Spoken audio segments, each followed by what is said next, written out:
tired of not getting what you really want in life? Does it feel like you're constantly struggling financially? Do you feel like you're always broke while all of your friends are having these amazing Instagram lives? We know exactly what you feel like. To be honest, we were there too. Yeah, that was what our problem was. But we started to wonder what was causing it. Why did we feel this way?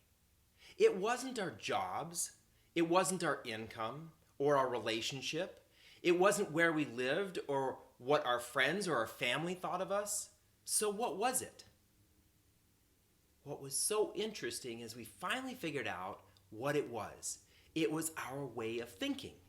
It was what we thought about our circumstances, what we thought about who we were, about where we lived, about what we deserved, about what kind of effort we needed to put in to get what we wanted out of life.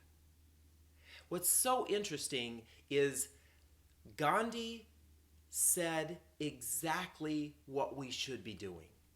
When he said in his quote, "Be careful what you think, because what you think becomes your words, and your words become your actions, and your actions become your habits, and your habits become your destiny." So, if we're not happy with where we're at in life, Gandhi was saying, take a look at the way you're thinking. Hi, I'm David. And I'm John. And we're the Debt Free Guys, hosts of the Queer Money Podcast and the creators of the Credit Card Payoff Course. Today we're tackling thinking error number 2, which is one of the biggest thinking errors that we highlight in our book, 7 Thinking Errors That Prevent Financial Freedom. And that is that credit card debt is a way of life. So why does it feel like credit card debt is a way of life?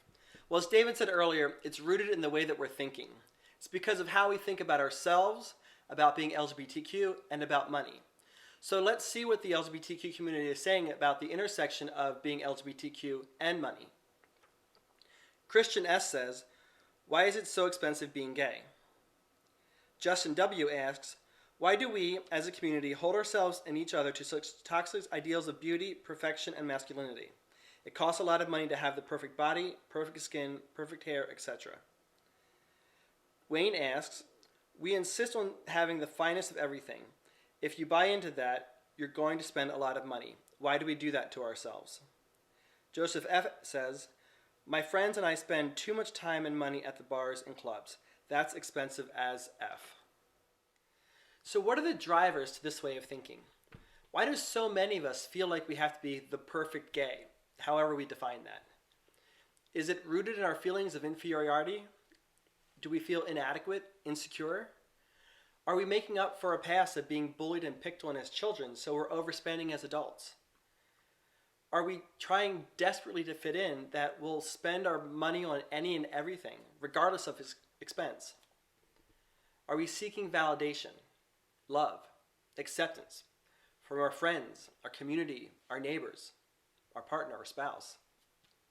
Well, no amount of money is going to make any of that pain go away. So what if we took all of those lies, we set them aside, and we stopped believing them? Imagine the life you could have if you started spending according to your values, on what mattered most to you, and money wasn't a pain, but it was actually adding value to your life, your way of life. Imagine if you had a big fat goose egg in credit card debt. Imagine if you stopped getting late payments in the mail or your email for your bills. What if you stopped being stressed every week or every month about money and stopped getting into fights about money with your partner or spouse? What if when the bill came when you were out to dinner with friends and you stopped getting concerned about how you're going to divide up that bill? What if you stopped feeling shame when it was your turn to buy the round of drinks? What if you stopped the false debate of, how do I take care of myself? How do I take care of my family? How do I pay for the mortgage? How am I going to do all these things that I'm responsible for? You can do all that if you start spending according to what's most important to you. If you stop spending according to everyone else's expectations or what everyone else thinks that you should have. Welcome to our 3-part video series, Save Smart, Live Fabulously. So in this first video, in this 3-part series, we're going to tackle that incorrect thinking of credit card debt is a way of life. Now, before we do that, I want to take a look at actually what we are really thinking when we say it's okay to have credit card debt. Credit card debt is a way of life. You see, when we say that credit card debt is a way of life, what we're really saying is money isn't important to me and I don't mind wasting it. Right? I mean, if we continue to use our credit cards and don't pay them off, we're really saying money isn't important to me, I don't mind wasting it. If you believe that credit card debt is a way of life, you actually believe money isn't important to you. You don't mind wasting it. Go ahead, say it. Money isn't important to me, I don't mind wasting it.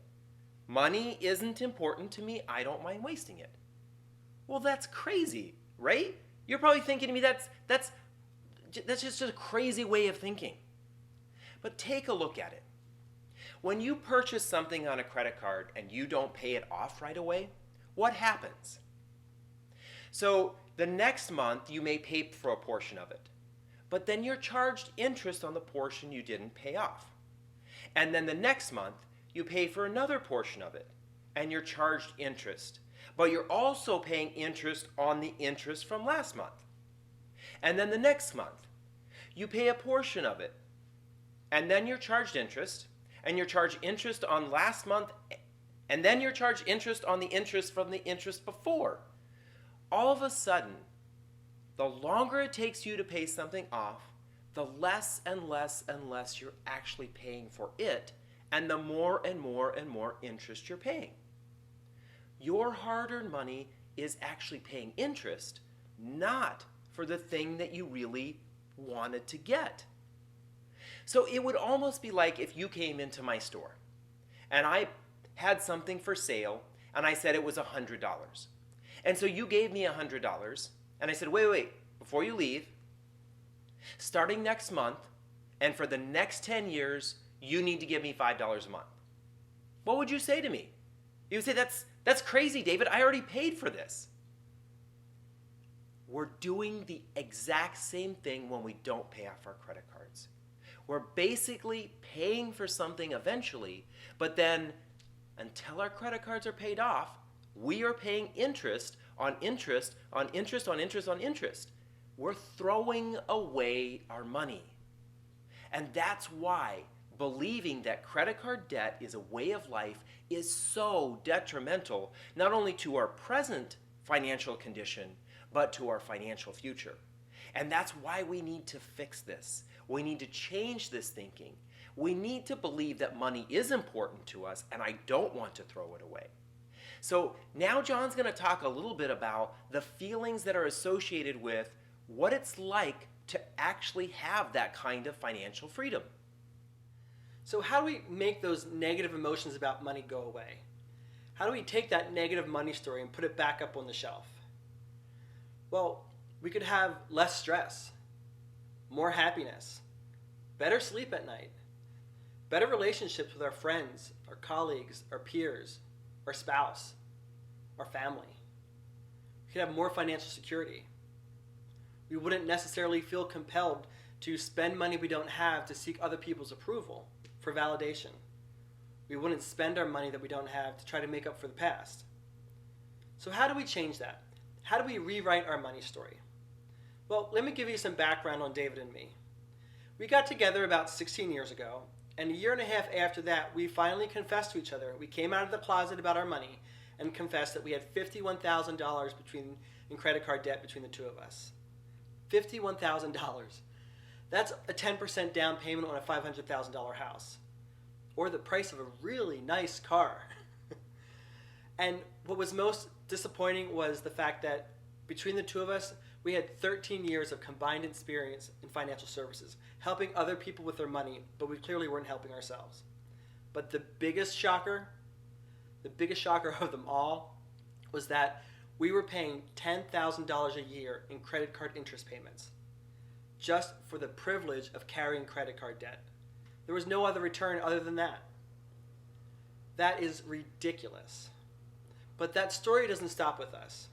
We know that debt is a leading concern in the queer community and in the general population. In fact, queer graduates from college carry typically 16% more in student loan debt than the general population. Same-sex couples with at least one child under the age of 18 typically carry 20% more in credit card debt. We're being adversely affected by debt for some reason, and it's hurting us as individuals and it's hurting us as a community. And that's exactly what David and I are trying to help our community overcome. So in this next exercise that David's going to walk you through, it's going to show you the opportunity that you have to pay off your credit card debt faster than you might have ever thought possible. And it'll show you the opportunity that you have to start living for tomorrow, saving for your future, and start living the life that you've always wanted rather than paying for your past.